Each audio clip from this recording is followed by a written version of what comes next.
Hello and welcome back to my channel. Having done a poll on whether more people want a video on CV writing and cover letters or interview hacks, I came to know that more people want a video about CV writing and cover letters. So we will start with that. So the first thing which we need to understand is the difference between a curriculum vitae, which is a CV, and a resume. It's very simple. A resume is a shorter version of your CV. So if you think about it, a resume when enlarged becomes your CV. So if you understand the difference, you will see that a resume is generally 1 to 3 pages in length, whereas a CV could be as long or as short as you would like it to be. So the first thing which you need to understand is that to choose a CV, you must first finalize on a template. These templates are available on a lot of platforms. I personally use the ones available over at Google Docs. I will show you some templates on your screen now. This is the home page of Google Docs. If you click here on the template gallery, you will see that there are a lot of resume options. The first two are columnar resumes or columnar CVs. Here I am using the words resume and CV interchangeably. If you open this, you will see that there is a column on the left and a column on the right. Similarly with the second one as well. Whereas the later three are linear CVs, where the headings and their subsequent write-ups come chronologically one after the other without any columns existing in them. As you can see, there is a lot of space wasted here, a lot of horizontal space, which is not recommended, about which I will talk about in a later part of the video. Now, after having chosen your respective template, all you have to do is modify it according to your requirement. Now, there will be many people who will tell you that your educational qualifications should come at the very beginning of your CV, and I don't disagree with them per se, but if you're applying for a job, think about it a little bit. You will understand that your work experience should come first if you should have any. So according to my very humble opinion, I think work experience should come at the very beginning of your CV. There you should list your work experience in a chronological order, starting from latest to the first.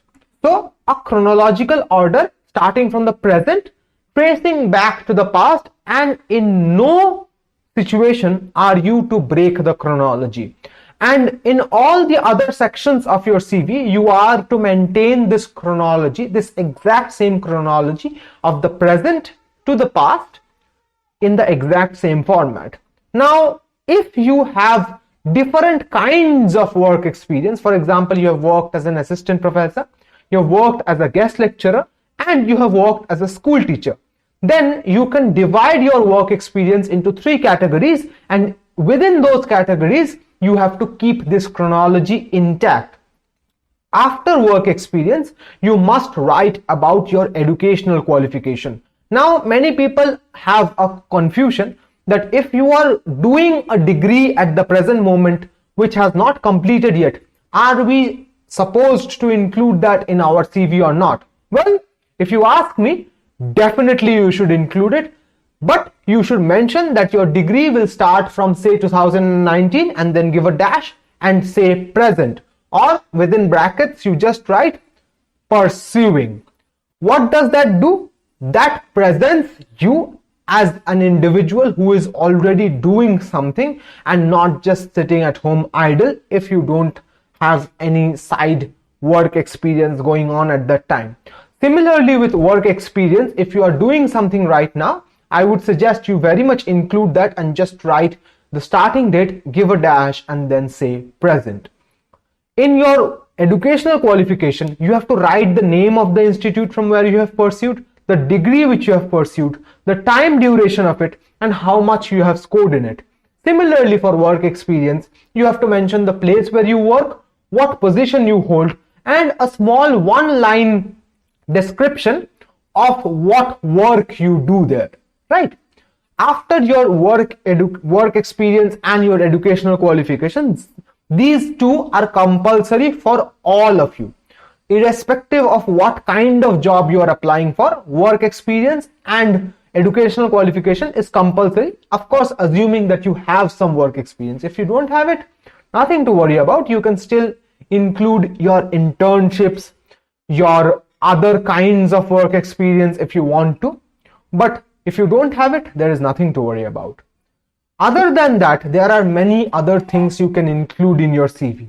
What are those? Of course, you can include the languages you know. But while you are including, you must also mention the level of proficiency you have in it. For example, if you know Bengali and it's your mother tongue, then after Bengali, you must mention native or bilingual proficiency. If you know Hindi, but you can barely read and write it, and here I am only talking about myself because my Hindi is just like Lal Mohan Ganguly from the beginning of Shonar Killa.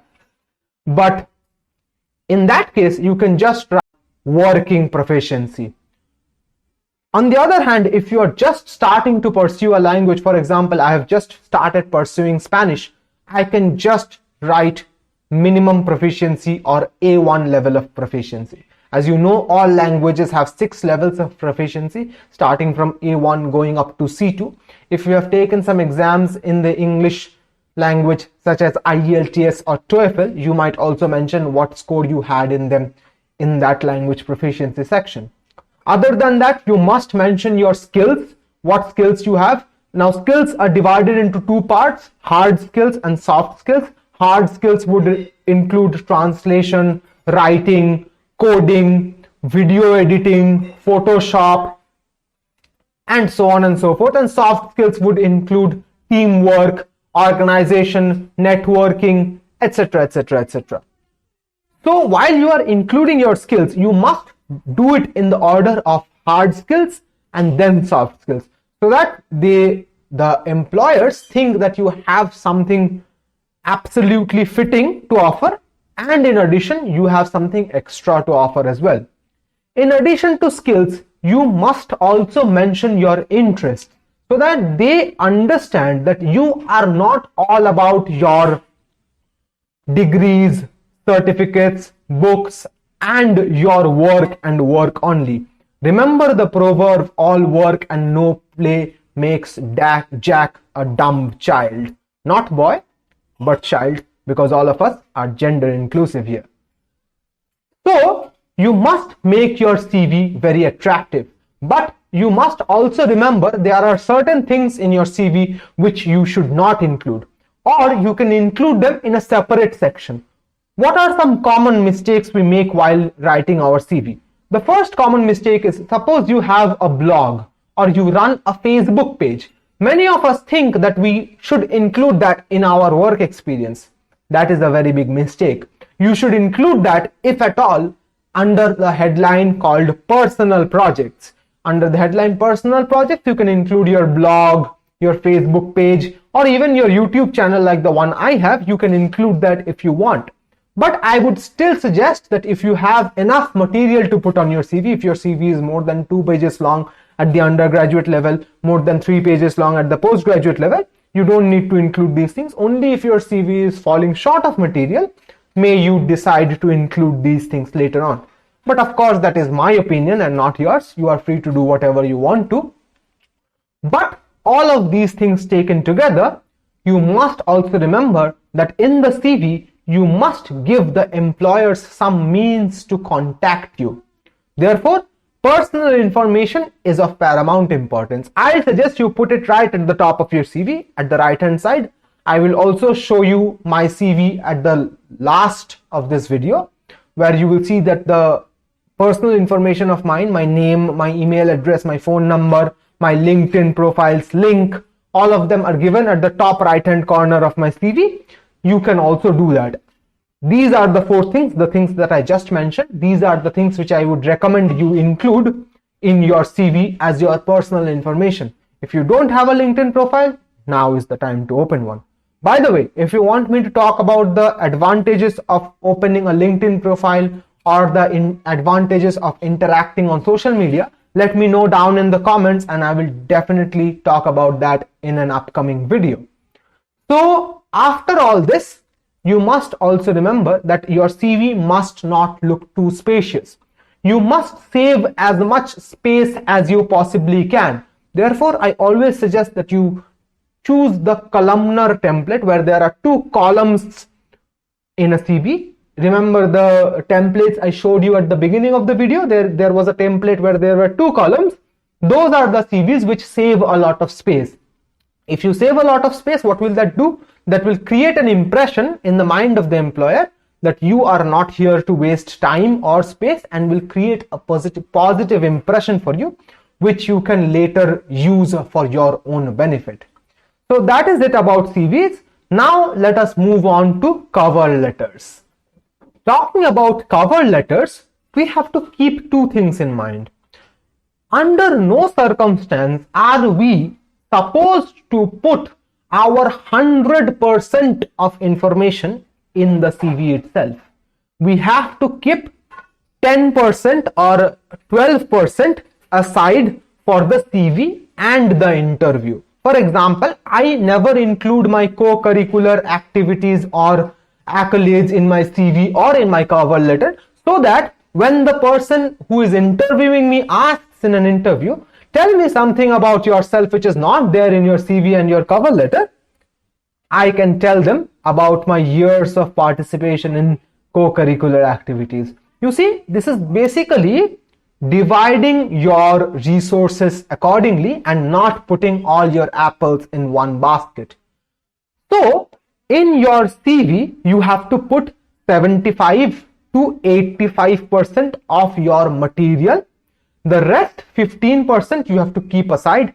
10% you will put in your cover letter and 5% you will keep aside for your interview. So what exactly is a cover letter? A cover letter is a 1-page document, the template for which is again available on Novo Resume, Google Docs and many other websites. You can easily Google cover letter templates and you will get more than enough to go by throughout your life. But what does a cover letter do? A cover letter is basically a capitalist scheme where you sell yourself. You have to convince the other person that I, who am applying for this job, not only am suitable for it, but I am the best possible candidate for the job which you want. Right? Therefore, you have to start your cover letter with a killer opening line. A killer opening line is always a very smart thing to do, because a killer opening line not only attracts the attention of the employer but also sets you apart. In some cases, the job description is long and they include some specific information about what you should open your CV or cover letter with. But you must remember that you have to read that job description, otherwise your cover letter will automatically be disqualified, right?